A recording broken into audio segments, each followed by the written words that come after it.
Olá, sou Nicole Venturim Padilha, sou psicanalista e escritora e esse é o Psicanaliza.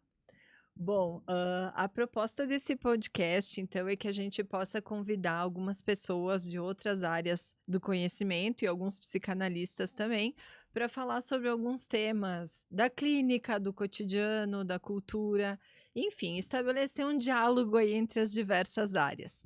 E hoje eu estou aqui, então, com a minha convidada, que é a Daiane Venturim, e vou deixar a Daiane, então, se apresentar para vocês. Bom, eu venho aqui hoje para falar um pouquinho das minhas percepções dentro do meu campo de atuação. Eu sou professora de inglês. Sou professora de inglês há mais de 20 anos agora já. Tá velha? Ninguém tá ficando mais jovem. Ah, e eu trabalho desde sempre, enfim, nessa área com adultos, né? Sempre com pessoas acima de 14 anos de idade, em geral. E agora, faz questão de um ano, eu comecei a trabalhar também no ensino médio, num colégio, enfim, aqui da cidade, com as turmas de ensino médio. Então é uma coisa ainda nova para mim. Não faz questão de um ano, mentir, faz menos. Comecei na metade do ano passado. Então é tudo muito novo para mim, né, nesse âmbito. Mas como prof de inglês, daí Já tem história. já tenho história. Já tenho bastante história para contar. Às vezes queria ter menos. Tudo bem. Bom, hoje, então, qual que é a proposta, né? A gente lança um tema, eu vou explicar um pouquinho, dar uma introdução do que é o tema de hoje, e a partir daí eu faço uma brincadeira com a pessoa que está aqui. Quando a gente está numa sessão de análise, a gente tem uma técnica que a gente chama de associação livre. Como é que é a associação livre? O paciente chega e eu digo, vai falando o que vier à tua cabeça.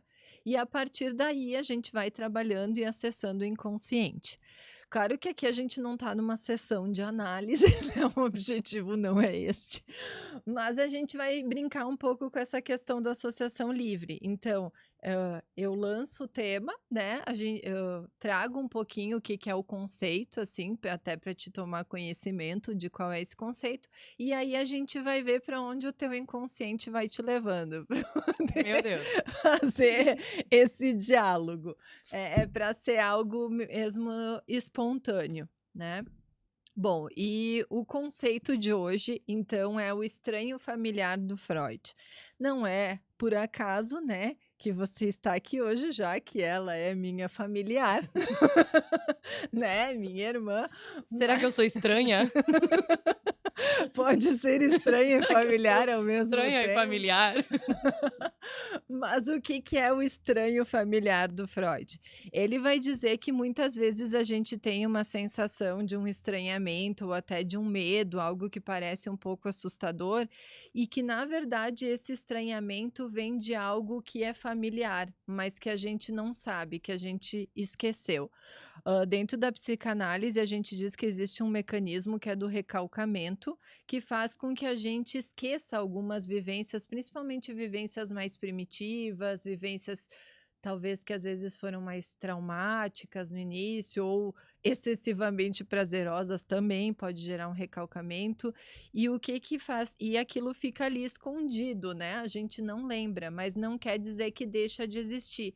E muitas vezes quando a gente está em contato com uma situação, a gente tem um desconforto, um mal-estar, uma angústia, não sabe explicar de onde que aquilo vem, e provavelmente é disso que está lá recalcado, onde a ideia, a imagem, a lembrança a gente não tem, mas as sensações a gente tem. Inclusive por isso que a gente gosta muitas vezes de filme de terror, de assassinato, que gera esse estranho, esse medo, mas é porque mexe em coisas que a gente esconde, que é a nossa própria agressividade, a nossa própria raiva, os nossos instintos, assim, né? O nosso lado mais animal também. E, bom, esse é mais ou menos o conceito, não estamos aqui, né, para fazer uma palestra de psicanálise, mas é só para introduzir a ideia, né, para depois a gente vai desenvolvendo um pouco mais o conceito. E a pergunta que fica é, né, o que te vem à cabeça pensando um pouco nesse estranho e relacionando um pouco com a tua vivência? Sempre que a gente fala falando agora do meu trabalho, né? toda vez que a gente fala sobre algo que é estranho, sobre algo que não é familiar, que ao mesmo tempo é familiar, mas não é, ah, tem tudo a ver com quando a gente está aprendendo uma segunda língua. No meu caso, inglês, né, que é a língua que eu conheço, mas acredito que para todos os aprendizados de segunda língua isso se repita. Que mistura aquela coisa, e acho que com o inglês um pouco mais do que as outras línguas, porque a gente tem a impressão de conhecer, Uhum. né? A gente tem muita impressão de conhecer inglês. Ah, a gente vê filmes, a gente ouve músicas, a gente ouve podcasts, a gente, enfim, os termos de tecnologia hoje, eles são todos não, né? Mas enfim, a maioria vem da língua inglesa. Então a gente acaba criando essa familiaridade com o idioma. E aí, quando a gente se pega de fato querendo estudar aquilo, querendo aprender, querendo falar, a gente percebe que talvez ele não seja tão familiar quanto a gente gostaria que ele Sim. fosse, né? Então, acontece muito, por exemplo, especialmente por como eu trabalho com adultos, eles já vêm às vezes com ideias preconcebidas do inglês, ou eles vêm com ideias de que, tipo assim, não, eu fiz inglês no colégio, e aí eles lembram de palavras soltas, verbo to be, e, ok, mas o que eu faço com isso? Né? Na hora de juntar isso numa fluência real, ela não existe, ela não acontece. E aí ele cria um choque para essa pessoa, porque ela vem achando que vai ser uma coisa, porque, sei lá, quando ela estava no colégio era fácil, era algo que ela, enfim, não fluía, sei lá, era uma das matérias fáceis para ela. Às vezes tem a pessoa que tem mais facilidade com linguagens, então pra ela era uma matéria fácil, mas quando ela vem estudar de verdade, agora eu quero aprender a falar, se pega diante de uma situação que se torna mais difícil. E aí acaba muitas vezes, que é uma das coisas que eu mais tento trabalhar com um adulto, ele cria uma certa aversão Sim. ao idioma. Porque, tipo assim, tá, mas cadê aquele que eu conhecia? Cadê aquilo que eu conhecia? De quando eu era novo ou do que eu vi nos filmes? Como é que eu entendi ontem, quando eu tava vendo a série, eu entendi a piada sem ler a legenda, né? Ou eu li a legenda e eu sei as palavras. Sim. E por que isso não aconteceu agora? Então, eu acho que quando, enfim, tu me falou de uma coisa que é estranha, mas que ao mesmo tempo não é, acho que remete muito a isso, porque cadê o conhecido que eu tinha? Né? E ele não é uma coisa diferente, e diferente não é ruim, né? Não. O estranho, que nem a gente falou, não é uma coisa ruim. Só que é difícil, especialmente quando se trata de adultos, tu dizer pra ele que o diferente tá tudo bem. Que é diferente sim, que é estranho, e vamos lá, e vamos abraçar o estranho. Não tô dizendo nem deixar de ser. Porque algumas pessoas acham que daí, quando eu virei fluente, não vai deixar, tu nunca vai deixar de ser brasileiro. A grande maioria das pessoas nunca vai nem deixar de ser sotaque. Tu pode, às vezes, estar morando fora e tu vai continuar tendo sotaque. E tudo bem, É né? É a verdade. ideia de, tipo, abraçar o estranho mesmo. Não ficar com medo disso. Eu tenho muito a sensação que tem muito aluno que ele cria uma versão, né, ao idioma. Eu tenho aluno que chega pra mim já com essa versão, porque eles já tentaram em outros ambientes, em outras, né, situações, e aí chega assim. Então a primeira coisa que me vem na cabeça é isso. Tu sabe que é interessante isso que tu traz, porque uma das coisas que a gente mais trabalha num processo de análise é justamente a possibilidade da pessoa se defrontar com esse estranho, com esse novo. E é uma das maiores dificuldades que a gente tem, inclusive, às vezes, se defrontar com esse novo que nem é tão novo assim, né? Porque psicanaliticamente falando, né, a gente entende que o ser humano ele é dividido, assim, ele tem um lado consciente, mas ele tem um lado inconsciente, que é esse estranho nele mesmo. É que é isso que tu vai acessando num processo de análise, tu vai ter que te defrontar com aquilo de ti que tu não sabe. E muitas vezes as pessoas têm essa aversão, essa angústia, até uma reação negativa de poder se encarar isso, de poder conhecer isso, porque é que vai sair dali, quem é essa pessoa que vai surgir daí.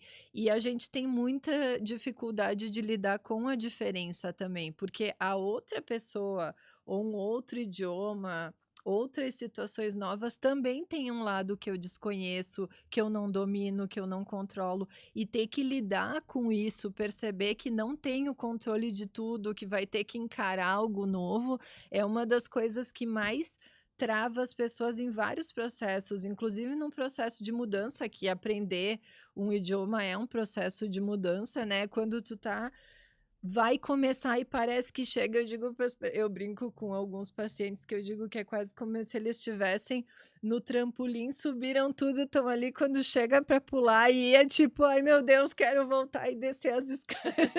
É os meus alunos na hora de responder uma pergunta. Então, é muito interessante esse processo. Isso lembra muito quando os meus alunos questionam o processo de aprendizagem. Porque quando a gente está falando com uma criança, às vezes até um adolescente, no início da adolescência, eles não param para pensar nos processos, né? Nem precisa, não é hora mesmo, né? Não, Pelo vai amor ter de que Deus. pensar um monte depois. Então, realmente.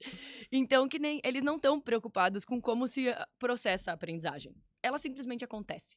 Ela é uma coisa totalmente, agora, né, com o erro de não conhecer os termos, mas inconsciente ou subconsciente, né?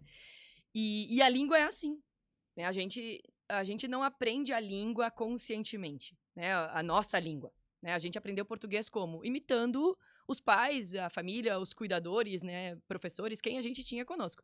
Então, a gente primeiro só ouviu, para depois a gente começou a falar, e aí depois a gente foi lá no colégio aprender a escrever, e só quando a gente já tá muito avançado na escrita que a gente começa a analisar a linguagem, né? Que daí a gente vai pra análise sintática e tal, enfim. Quando a gente é adulto e a gente vai aprender uma segunda língua, a gente não tem tempo de fazer tudo isso. Fazer todo esse processo. Porque às vezes as pessoas me questionam, mas por que a gente não aprende igual como a gente aprende português? Aí eu digo, dá, né? Mas para isso fica um pouco difícil dentro de um curso, né? É diferente quando a gente trabalha, por exemplo, com crianças que vão para uma escola bilíngue. Totalmente né, outra realidade. Estou falando da realidade do curso de inglês ou da aula de inglês particular ou em grupo, enfim. É possível, mas quem é que quer ficar 1 ano ou 2 anos só ouvindo o professor para depois ficar, sei lá, mais 4, 5 anos só falando e depois começar a escrever? Esse é o processo da nossa língua mãe. A gente vai ficar 1 ano, 2 anos só ouvindo. Eu não sei agora com que idade que a criança começa a falar, mas tipo 1 ano pelo menos a gente fica só praticamente ouvindo, né? Recebendo o que a gente chama de input, que é só, né, estímulo externo. Tá, aí eu vou me aventurar a falar, aí eu vou me aventurar a escrever. Esse processo todo não dá tempo, né? Enfim, a maioria das pessoas não tem esse tempo. Então, fica essa briga aí, porque começa um momento em que a pessoa tem que aprender a linguagem e acontece uma metalinguagem, né? Um processo de metacognição, porque é tipo assim, eu vou analisar a minha própria linguagem, eu vou analisar o meu próprio aprendizado. E isso a gente não faz quando a gente está aprendendo português. Então, isso é um pouco assustador. Porque eu tô vendo qual que é o meu progresso. Eu não tô vendo o meu progresso quando eu tô lá com 2 anos, meus pais, né? Avaliando. Aí eu falo uma palavra difícil, meus pais aplaudem. Olha que lindo! Ela fez uma frase inteira com, sei lá, 10 palavras. Maravilhoso. Eu, como professora, eu faço esse papel. Não de pai, pelo amor de Deus. Mas, tipo, né? Não tenho filho desse tamanho. Mas aquele processo de, tipo assim, o cara falar uma coisa e tu diz, nossa, perfeito, foi muito bom. E às vezes, mesmo eu dizendo foi muito bom, ele diz, tá. Não, não pode ser melhor. Sim, sempre pode, mas tá muito bom. Então, esse processo de metalinguagem, de eu avaliar a minha própria linguagem, de eu analisar a minha própria linguagem, é uma coisa completamente diferente do que qualquer coisa. Então, voltando de novo no conceito que tu trouxe pra gente, é tipo aquela coisa de, é um estranho e familiar, porque sim, é o mesmo processo que eu já fiz, porque lá atrás, em algum momento, eu aprendi uma língua e eu fui muito bem sucedido falando aquela língua, porque eu não tô falando de se o cara não tem nenhum erro ortográfico, gramatical na hora de escrever. Eu tô falando que é uma pessoa que, obviamente, se comunica na língua dela, né, perfeitamente. E agora eu tenho que fazer esse mesmo processo com uma segunda língua, e eu não vou conseguir da mesma maneira. Mas é uma outra realidade, completamente diferente. Tu tá sendo ensinado e alfabetizado e tudo junto. Eu tô aprendendo a falar ao mesmo tempo que eu aprendo a escrever, ao mesmo tempo que eu tenho que entender o significado do que eu tô lendo. Quando a gente tá lá na primeira série, a gente só decodifica palavras, a gente não entende o que a gente tá lendo, né, no início. É verdade. E agora, na vida adulta, eu não tenho esse tempo. Eu preciso ler, eu ser capaz de decodificar as palavras, falar na pronúncia certa, que isso meus alunos se cobram muito. Eles querem muito falar a pronúncia certa. E são línguas com raízes completamente diferentes. Então, às vezes, a gente não vai conseguir falar a pronúncia bem certinha.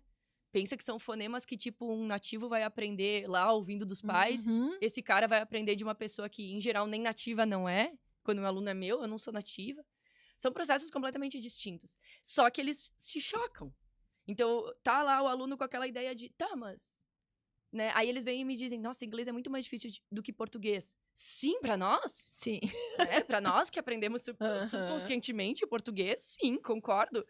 Qualquer pessoa que não tenha nascido no Brasil não vai concordar contigo. Eu acho muito difícil tu achar alguém que não seja de língua materna portuguesa que vá dizer que inglês é mais difícil do que português. Vai ser bem difícil tu achar alguém que concorde com essa afirmação. É verdade. Tu sabe que pegando o gancho agora no que tu falou, por fim, de língua materna, acho que é bem isso que tu tá trazendo, é bem importante para a gente pensar esse conceito, porque se a gente for pensar, ele leva, né, o que o Freud traz é que leva, geralmente, esse estranhamento, ele tá acionando algo que foi vivido muito no início da vida.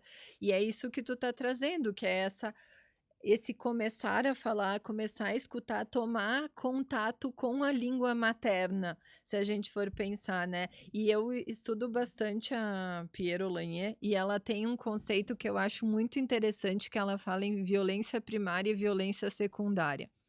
Que ela diz que a violência primária é uma coisa que acontece com todos nós e que é necessária, é constitutiva, a gente precisa passar por esse processo. Que é o quê? Que é justamente quando o bebê tá ali, surgiu no mundo, tá ainda formando o psiquismo dele, e vem uma mãe, né, uma figura cuidadora, a gente vai usar a mãe como figura Sim, sim. simbólica, né? Mas vem essa figura cuidadora e despeja um mundo em cima daquele bebê, porque ela já tem toda uma vivência, ela já tem todo um material que tá recalcado, já tem todo. Então é essa mãe que vai apresentar esse mundo para esse bebê, e ela vai apresentar muito de uma forma falada, né, que é aquilo de ficar descrevendo para o bebê o que está acontecendo, dizendo o que vai fazer, nomeando o que ele está sentindo, e num primeiro momento, esse mundo ele aparece como uma coisa, por isso que ela chama de violência primária, violenta no sentido de eu não tenho aparato ainda para lidar com tudo isso, o que Eu eu acabei faço? de brotar nesse planeta. Eu acabei de chegar, o que eu faço com tudo isso que tu tá me trazendo? E aos Toma de volta. Quero voltar pro útero. Mas pior que todos nós temos inconscientemente um desejo grande de voltar pro útero. O meu é justamente por consciente, às vezes. E O meu é bastante consciente. Mas enfim, voltando como estamos fora do útero e não tem como Os voltar boletos pro continuam útero. vindo. Aí o que esse bebê faz? Ele começa a metabolizar, ela chama de metabolizar, relacionando muito com a questão da digestão, assim. É quase como se ele engolisse um monte de coisa e tivesse que digerir aquilo para ver o que ele vai conseguindo construir dentro dele. Então, se a gente for pensar um novo idioma, é como se a gente fosse esse bebê de novo, com alguém que vem Foi exatamente o que apresentando eu pensei quando tu estava falando. um monte de coisa e, meu Deus, o que eu faço com isso? Eu quero sair correndo. Sim. Então, acho que tem toda essa vivência. Claro, depois ela vai dizer que aí tem a violência secundária, que é quando segue tendo um excesso, porque isso num dado momento é para ir se apaziguando.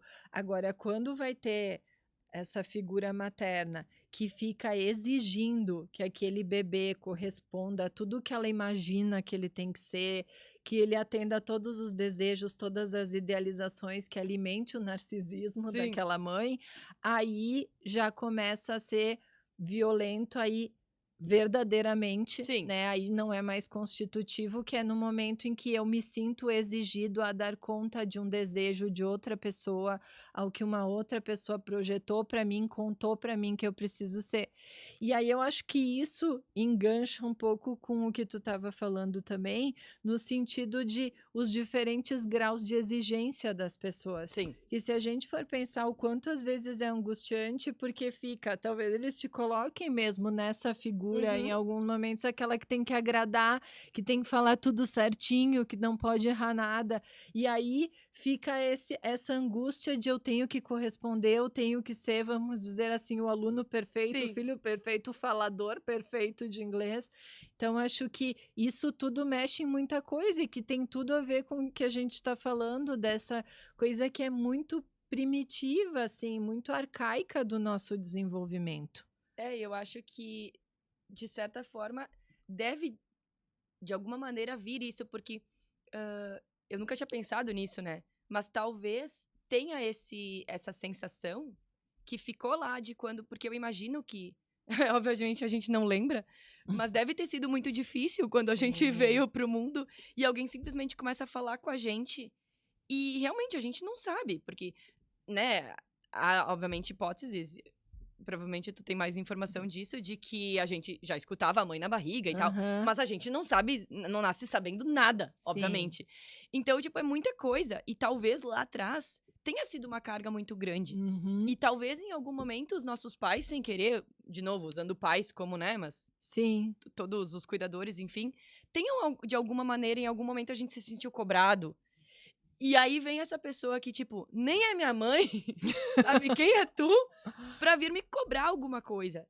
E é por isso até que no meu trabalho eu tento muito cobrar pouco. Porque o meu aluno se cobra muito, Sim. sabe? Às vezes eles mesmos fazem esse papel da, entre muitas aspas, segunda violência.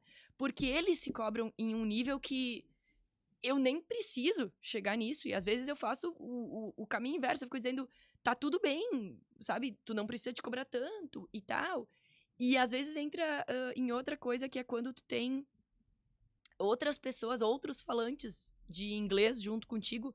E especialmente não nativos, né? Uhum. Porque a gente tem 200 mil relatos aí de pessoas que, tipo, elas estão falando com nativos, elas se viram. Aquela coisa, fui viajar, né? Daí fui viajar, tô falando aqui com nativos, eu me viro e ainda se sente bem. Tipo, nossa, eu pedi um café e veio o café certo. Arrasei, né? Então, eu precisei pegar um transporte e eu peguei o transporte certo.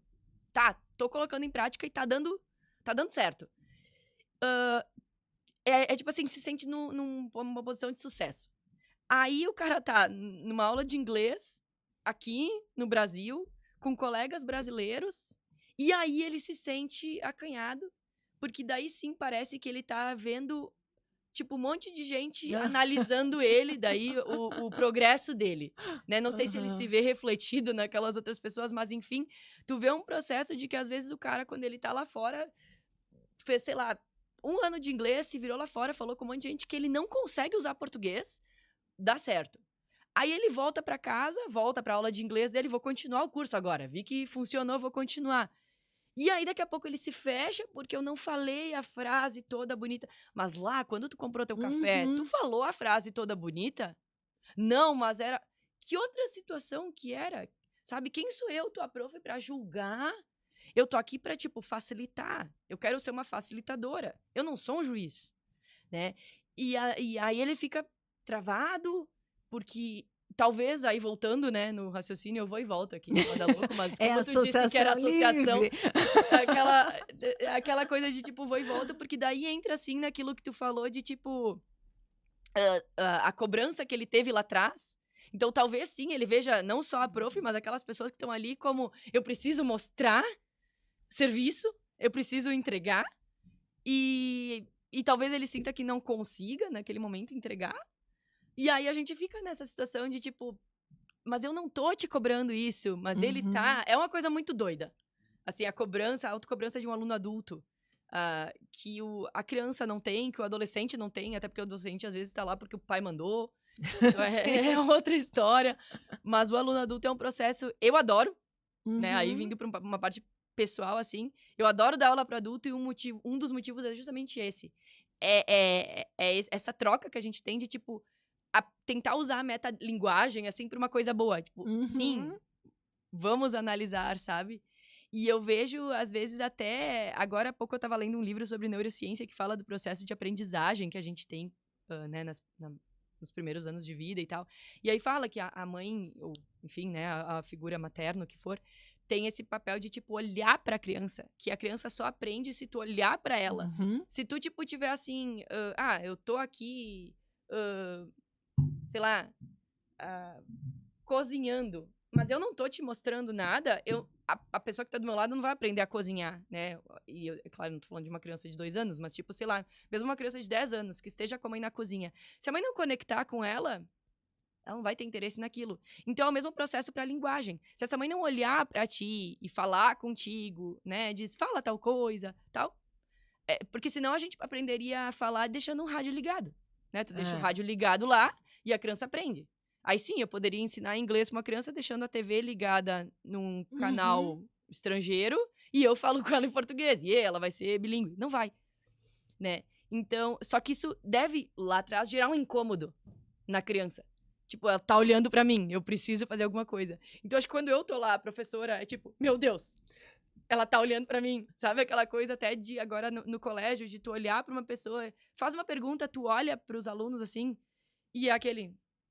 Sim, vai chamar. Agora eu vou chamar alguém. Eu É, lembro da época da escola, era todo nossa, mundo, e aí não não vou é olhar que nem... aí a professora não me acha. Exato, e aí não é nem português, né? É português, desculpa, É inglês. qualquer. É qualquer matéria, Sim. né? Aquela coisa de, eu não tô aqui, Aham. né? Então, só que quando tu tá com um aluno adulto, por exemplo, em uma aula particular, meu querido, Sim. só tem tu. Ele tá ali Então, frente a talvez ele fica frente. naquela de, meu Deus, eu não tenho pra onde correr, é eu comigo mesmo. Né? Então, deve mexer um monte de coisa, assim. Agora pensando, né? Aham. De quanta coisa que deve, realmente, quanta coisa que deve mexer lá dentro que ele nem sabia que tinha. Tu sabe que tu trouxe várias coisas interessantes que a gente pode fazer um gancho, assim, com a questão da psicanálise. Antes, quando tu disse aquilo do tá tudo bem, eu brinco que essa é uma das frases que eu mais falo, assim, no processo de análise, que é tá tudo bem, porque a gente tem uma instância psíquica que é, dependendo da tradução, a gente vai chamar de superego ou supereu, que é justamente essa nossa parte que internaliza essas figuras de autoridade, assim, da nossa vida, que nem sempre elas foram tão rígidas, em alguns momentos foram figuras super rígidas Uhum. mesmo, mas em algum momento eu interpretei que aquela pessoa esperava muito de mim, e a gente internaliza isso e cria.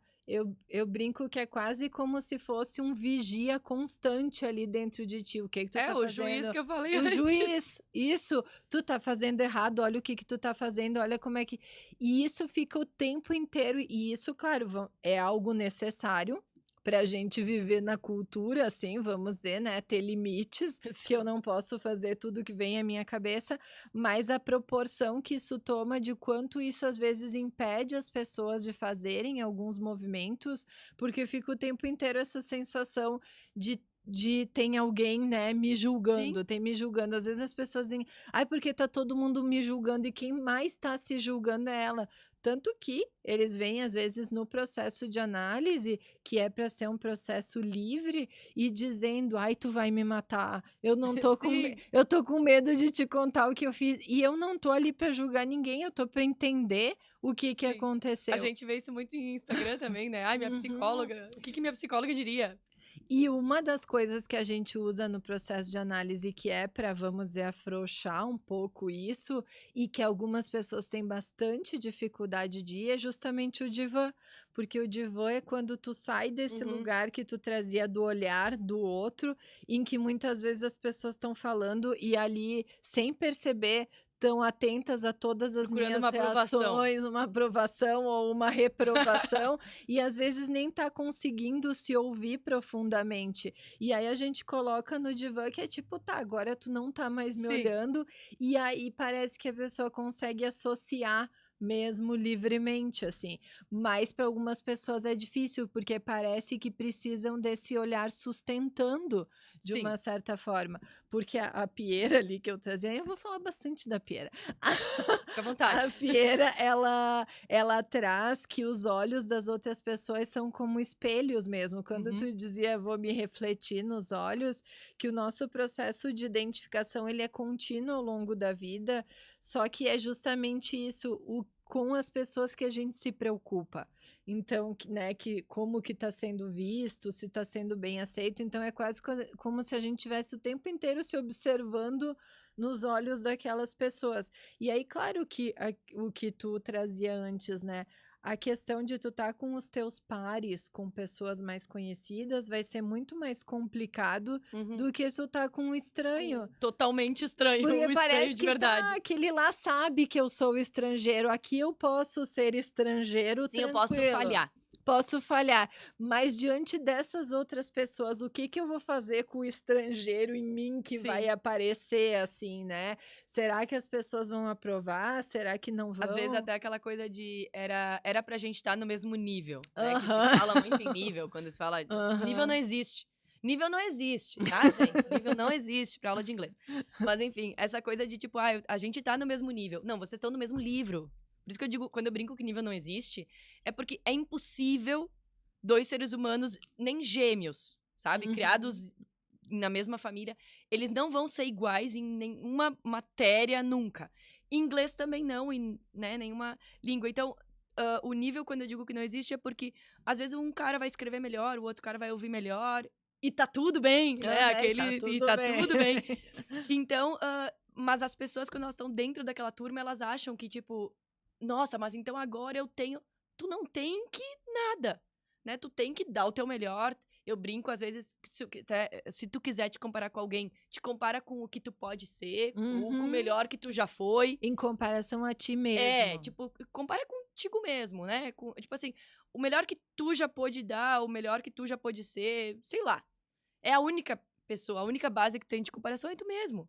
Porque tu nem sabe, às vezes, daqui a pouco, tu nem tá num dia legal, né, no dia da tua aula, e o outro cara, sei lá, teve uma promoção no trabalho. É óbvio que ele vai estar com uma cabeça muito mais, sei lá, aberta, Uhum. sabe? E é por isso também, que daí agora de novo, né, vou eu lá nas minhas viagens.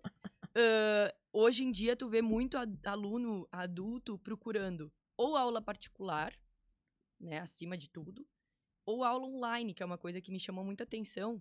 Agora que tu falou, né, viajei eu aqui pro divã, comparando o divã com o computador. Sim. E é verdade, porque é que nem Aham. assim, quando tu tá em aula particular, é uma coisa.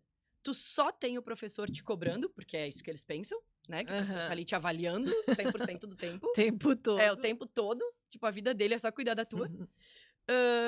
Que, enfim, já não é uma verdade, mas ok, é óbvio que o professor tem que te ouvir, tem que te avaliar e tem que te corrigir. Enfim. Mas fica mais fácil porque tu pensa no professor como uma figura de autoridade. É óbvio que ele sabe mais do que eu. Então, tudo bem. Eu nunca vou Uhum. saber tanto quanto. Que Uhum. não é verdade, tá? O sonho do Uhum. professor é ver o seu aluno, né, Sim. ultrapassando ele. Mas, enfim, aí sim tá tudo bem. Tipo assim, ok. Mas quando eu tenho outras pessoas, aí eu me sinto mais, Aham. né, exposto, digamos assim. Então, esse é o movimento que eles fazem muito em busca da aula particular pra isso. E eu acho que muitas vezes eles até se enganam, porque eles dizem assim, não, mas é que eu quero aula particular pra fazer do meu jeito, pra ser no meu tempo.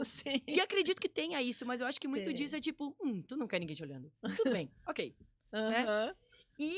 E daí vai a aula online, que eu acho que eu vejo de uma maneira muito positiva a aula online.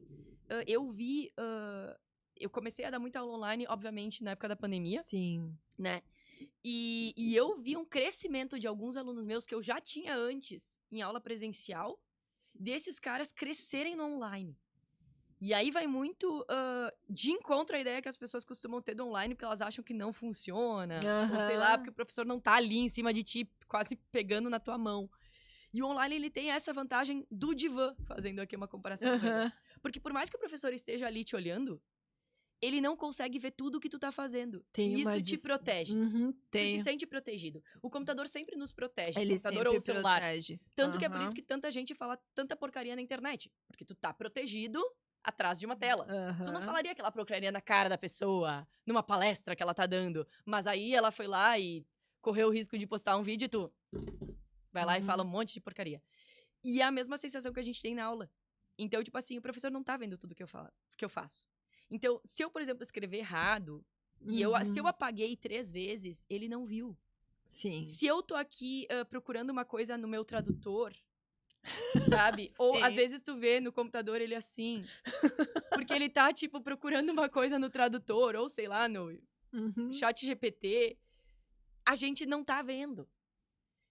E não faria diferença nenhuma pro professor de estar vendo, de verdade, mas o aluno não se sente exposto, porque ele não viu, né? Então, isso protege muito e por isso o aluno se sente mais à vontade. Talvez muito por ele estar em casa, também estar num ambiente mais confortável, sabe? O cara tá lá, às vezes, dando aula, tendo aula de pijama com o chimarrão do lado, sabe? Os filhos estão na sala do lado, então tu não tá com a cabeça em 200 Uhum. lugares ao mesmo tempo. Tem esse lado. Mas eu acho que tem muito, muito essa questão de, tipo, tu te sentir mais à vontade contigo mesmo. Tipo assim, não, aqui eu tô protegido, porque o Uhum. professor só tá vendo esse recorte meu. É esse recorte aqui que o professor vê. Ele não vê o que eu tô fazendo Aham, aqui, aham. né? Ele não vê se eu olhei aqui. Eu posso, por exemplo, desligar meu microfone e testar minha pronúncia antes de falar com o professor. Se eu vou fazer uma coisa aqui rapidinho, eu vou desligar a câmera e eu vou consultar as coisas. E isso que o aluno, às vezes, tem vergonha de mostrar, dá um crescimento gigantesco nele. Então, eu vi alunos crescerem muito no online. Porque como eles tinham toda essa liberdade de fazer essas coisas, que eles teriam no presencial, mas eles não faziam de vergonha, ali eles vão fazer. E essas coisas todas são ferramentas para o desenvolvimento deles. Que eles acham que é uma coisa vergonhosa, eles estão construindo um arcabouço de Uhum. conhecimento. Então ele vai lá e faz isso. E aí eu vi alunos crescerem no online. Porque é o aluno que tá no divã. Ele não tá sendo olhado. E aí entra as duas coisas, porque, tipo, volta aquela coisa de ter que ter uma pessoa te olhando para te aprender, que é a diferença, por exemplo, de um curso gravado, né? Um aluno que vai fazer um curso gravado, sozinho, Sim, às é vezes ele sente mais diferente. dificuldade. Por quê? Porque não Uhum. tem uma pessoa ali olhando para ti, falando contigo, ouvindo as tuas perguntas naquela hora. Então ele tem isso no online ao vivo, porque eu tô lá, né? Eu tô olhando para ti. Então tu sente o ímpeto de aprender, né? Tem a validade de uma pessoa ali na tua frente, enfim. Mas tem é uma mescla, assim. Tem o outro lado do aluno que, tipo assim, o professor não tá aqui me olhando enquanto eu tô fazendo exercício. Porque na aula presencial, o cara tá escrevendo no livro, eu tô aqui assim, né? Sim. Então, tipo assim, ele não tem nem a chance de errar. Porque parece que ele tem uma chance só. Eu tenho que fazer isso aqui, agora ele já viu. Eu nem vou tentar fazer de novo, eu não vou conferir. Às vezes eu digo, pode ler de novo o que tu fez, confere, né, no presencial. Não, vamos assim. Porque, tipo, agora se eu errei, eu já errei. Não, tudo bem, tu pode ler de novo, apagar, consulta o livro. E no online ele faz, né? Porque eu vou esperar, eu não sei o que ele tá fazendo. Eu não sei se ele tá, tipo, tomando uma Coca-Cola ou se ele tá fazendo de novo. Sim. Então ele tem esse tempo, ele tem essa proteção, né? E essa essa questão que tu estava falando do olhar é muito paradoxal, assim, porque o que que a gente percebe justamente ali quando eu falava no divã, né, as pessoas têm essa coisa de querer o olhar e ao mesmo tempo, às vezes, o olhar ser demais. Totalmente. Então parece que tu precisa ter essa contenção, porque eu acho que, mesmo quando a pessoa tá no divã, eu vejo que muitos: "Tá, mas tu vai estar aí, né", porque eu acho que é essa Sim. sensação de amparo, de que tem alguém ali cuidando de mim, me olhando, Provavelmente né. eles querem, inclusive, te ouvir de vez em quando, dizendo, sim, Aham. continue. Pela Estou te voz, né, ouvindo. porque eu acho que é isso que o bebê tem nesse primeiro contato na vida, que é o olhar da mãe, a voz da mãe, e eu acho que isso vai dando essa sensação, claro, né, se é um olhar e uma voz Sim, amorosas, né, positivas, né? mas dá esse processo de contenção. Então quando tá ali, às vezes tem pessoas que não aguentam, talvez tenha passado alguma coisa ali, né, e que fica muito angustiante não ter esse olhar, porque parece que estão Abandonada. desamparados, abandonados, então talvez às vezes tu precisa falar um pouco mais, tá um pouco ali para mostrar: "Ó, eu tô aqui contigo", porque eu acho que é isso, a gente vai ter tanto o olhar como a voz, são pulsões, a gente chama, né, também, que é o que se está buscando em busca de prazer. E às vezes não vem na forma de Sim. prazer, né, às vezes vem na forma desse julgamento, dessa autocrítica muito severa. Então é quase como se tivesse que estar dosando essas possibilidades, que é o que tu diz, eu não posso fazer a aula totalmente sozinho, com uma gravação aquilo talvez fique distante demais, eu me sinta desamparado, né, desassistido de Uhum. alguma maneira, mas também se estiver me olhando muito, parece que eu tô fazendo tudo errado e eu tenho Sim. que ficar o tempo inteiro me corrigindo, me cuidando. Então é interessante como esse processo vai trazer à tona mesmo muita vivência e como vai ser uma história individual de aprendizagem de cada um, que era o que tu falava antes da questão de que não existe nível, né?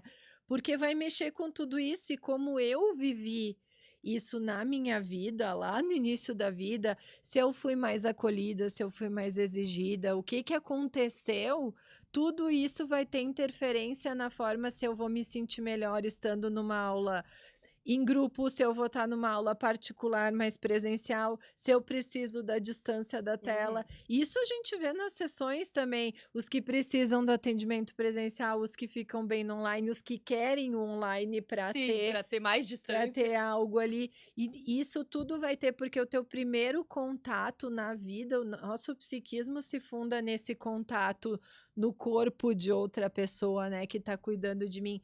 Então, como foi esse contato? Se foi um contato acolhedor, se foi um contato invasivo, se me deixou bem, se me deixou desconfortável, tudo isso vai se refletir quando eu estou num ambiente de aprendizagem, por exemplo. Uhum. Então, as coisas acabam conversando muito e trazem de volta aquilo que a gente falava desse estranho, né? Sim, Que é o que que eu vivi que vem à tona ali, que, como tu disse antes, eu não lembro, porque eu era muito pequeno, sim. né?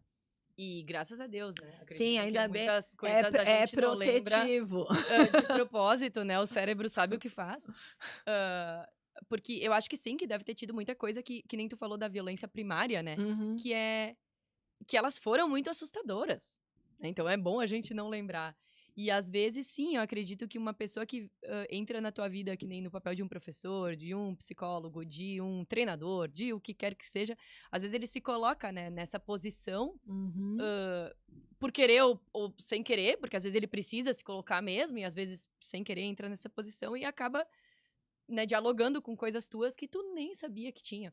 Que aí entra muito aquilo que todos nós que trabalhamos com os seres humanos, né, assim, mais diretamente, Uhum. sabem que, cada pessoa tem muito o seu jeitinho, né, de absorver as coisas, de aprender, né, a gente tem que adaptar.